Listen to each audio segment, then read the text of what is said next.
Baby, I'm a wreck. Baby, you're a wreck. Ooh. Certain things you just can't refuse. ¿Cómo es que un estudio que entregó The Emoji Movie el año anterior trajo esto? ¿Por qué escogieron a Miles Morales? ¿Por qué esta escena es tan impactante? ¿Y cómo es que esta película redefinió la animación a como la conocíamos antes? Esta y otras preguntas serán contestadas a continuación. Pero antes, un poco de contexto. Spider-Man nació de la dupla entre Stan Lee y Steve Ditko, planteando un superhéroe fuera de lo convencional para la época, ya que los superhéroes eran normalmente encarnados por adultos, hasta que llegó Spider-Man, un adolescente con poderes donde los chicos se podrían ver identificados. Spider-Man dio un salto de las historietas a la televisión, donde gozó de cierta popularidad, pero no fue hasta que Sony Pictures adquirió los derechos cinematográficos del personaje. En aquel entonces, Marvel estaba muy lejos del mundo cinematográfico que conocemos hoy en día. No producía películas y estaba en bancarrota. Empezó a firmar acuerdos para ceder a los estudios las historias de algunos de sus personajes más famosos. Fue de la mano de Sony Pictures en el 2002, se estrenó Spider-Man, protagonizada por Tobey Maguire, con la dirección de Sam Raimi. La película tuvo un gran impacto tanto en taquilla como en la recepción del público. Debido al éxito, se realizaron otras 2 películas, habiendo las posibilidades de una cuarta entrega, pero el proyecto fue enlatado. Sony apostó por rebootear la franquicia con un nuevo equipo creativo, esta vez siendo Andrew Garfield quien encarnara el personaje de Amazing Spider-Man, con el director Mark Webb, alejándose un poco de la saga anterior, dotando de un estilo un poco más oscuro. La primera película gozó de un éxito considerable. Fue la segunda película que no tuvo la misma suerte, representando pérdidas para el estudio y cancelando futuras secuelas. La siguiente aparición del personaje fue en Civil War, interpretado por Tom Holland, incorporando al universo cinematográfico de Marvel, propiedad de Disney. Sony y Disney compartirían los derechos del personaje para futuras secuelas. Sin embargo, Sony no quería abandonar por completo los derechos del personaje. Continuaron usando los derechos haciendo un spin-off de Venom. A la par, apostaron por un largometraje animado. Equipo creativo. La propuesta fue ofrecida en un principio a Alberto Miengo, un director español que ha trabajado en producciones como La Banda de Gorilas, Love, Death and Robots y su corto ganador al Oscar, El limpiaparabrisas. Alberto trabajó en los storyboards con un primer teaser para la película, que como podrán notar son secuencias de animación muy similares a como lo vimos ya en la pantalla grande.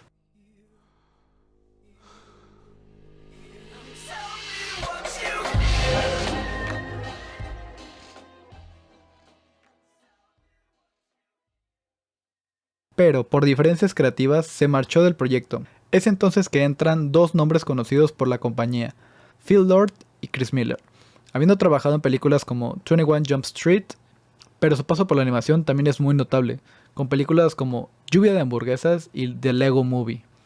Entusiasmados con el proyecto, aceptaron bajo 2 condiciones: que el proyecto tuviera una estética diferente a las antes vistas, y que el protagonista sea Miles Morales. Miles Morales, el primer Spider-Man de ascendencia afroamericana y latina. Nacido también de los cómics, la inspiración fue tomada de 2 lugares: la asunción de Barack Obama como presidente y un guiño que puso Donald Glover en la serie Community utilizando una pijama de Spider-Man. Una vez aprobado el proyecto, Lord trabajó en un guión teniendo como reto presentar a Miles Morales a una audiencia que no estaba familiarizada con el personaje, tratando de mantener la esencia de humor y acción que son muy característicos del personaje. Sin descuidar el guión, Lord y Miller buscaban un director que pudiera afrontar un proyecto de ese tamaño, encontrando a Bob Persichetti, un animador con amplia experiencia habiendo trabajado en proyectos como Mulan, Las locuras del emperador y haciendo trabajo de storyboard en Shrek 2. Además de Persichetti, se incorporó el director Peter Ramsey, que había trabajado en proyectos como storyboard artist en El Día de la Independencia, The Fight Club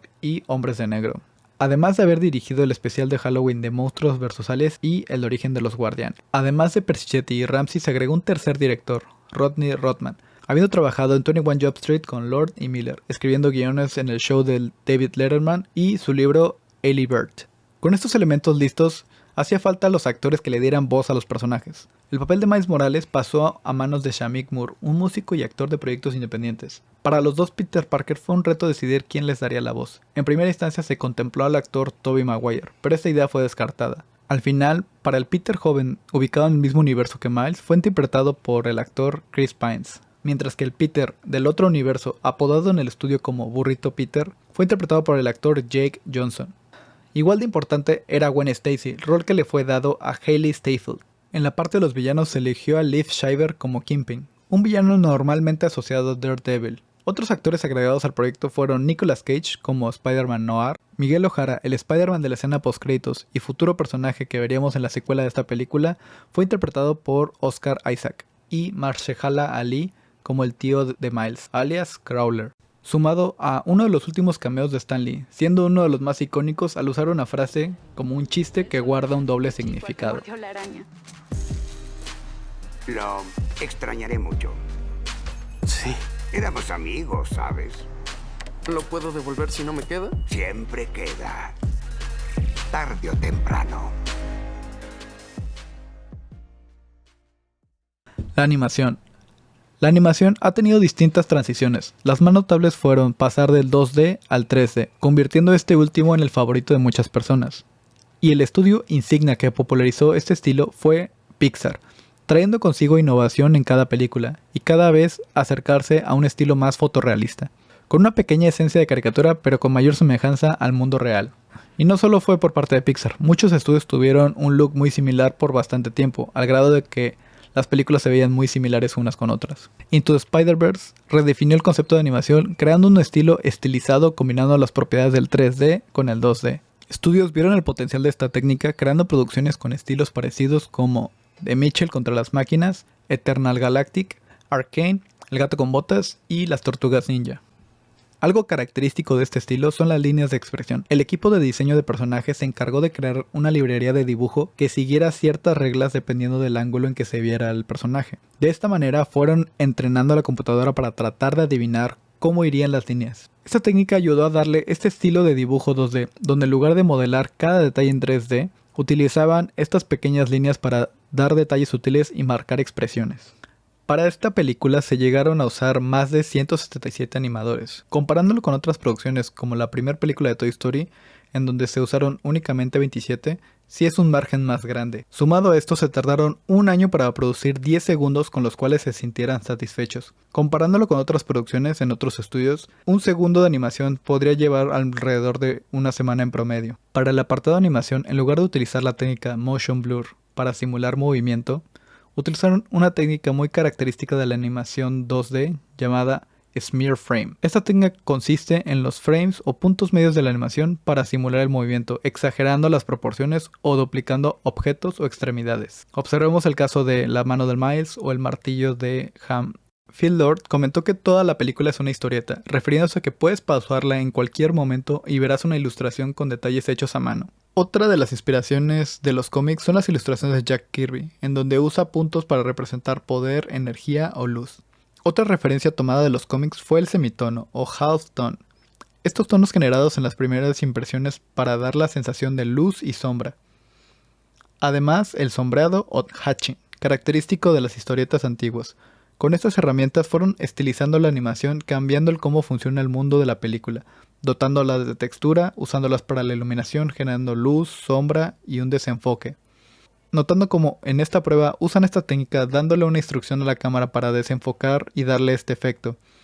O cómo la luz de los coches o las lámparas representan pequeños destellos. Otro aditamento fueron las manchas de color usadas para representar el fondo de la ciudad. Con esta técnica llenaban al fondo los escenarios con manchas de distintos tamaños, tonos y texturas. Esta técnica fue replicada en los interiores y de esta manera ahorraban mucho trabajo y tiempo. Nótese como en esta imagen podemos apreciar que en el fondo no se alcanzan a ver todas las figuras, pero alejamos la toma y podemos ver enteramente la imagen y entendemos perfectamente cómo es y qué representa. El usar a la ciudad de Nueva York como un personaje más en la película fue algo que impone con su presencia. Una representación exagerada de Manhattan con edificios fuera de escala. De esa referencia tomamos la escena de Miles, en donde está en la orilla del edificio. Es una toma para mostrar lo imponente y la presencia de la ciudad, distorsionándolo por completo. Miles, viendo todo lo que está frente de él, aún así decide lanzarse, rompiendo abruptamente el vidrio. Se nos dijo durante toda la película que para despegarse Miles necesitaba estar relajado para poder hacerlo. Y al haber roto el vidrio, realmente no estaba relajado. Simplemente él saltó. Y lo que hace es simplemente seguir el consejo de su maestro. Miles al caer se le ve dificultad al poder tener el control. Pero una vez lo toma y podemos apreciar una vista panorámica de cómo Miles va cayendo y se ve la ciudad imponente sobre él. Pero con esta escena nos dan a entender que Miles no está cayendo, está ascendiendo. Miles lanza su telaraña como un segundo salto de fe para confiar en sí mismo, para así aceptar la responsabilidad que se le carga en sus hombros, pero sin dejar de ser él mismo. En el momento que logra balancearse, lo hace a su estilo, en un estilo más callejero, recordándonos al parkour, dándonos a entender que él ya está listo, que es el momento en el que Miles ya tiene el control de la situación.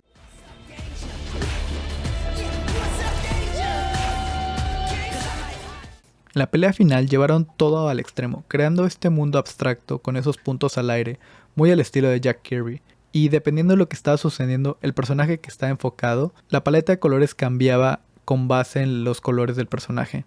Y es entonces que llegamos a la pelea final de Miles contra Kingpin.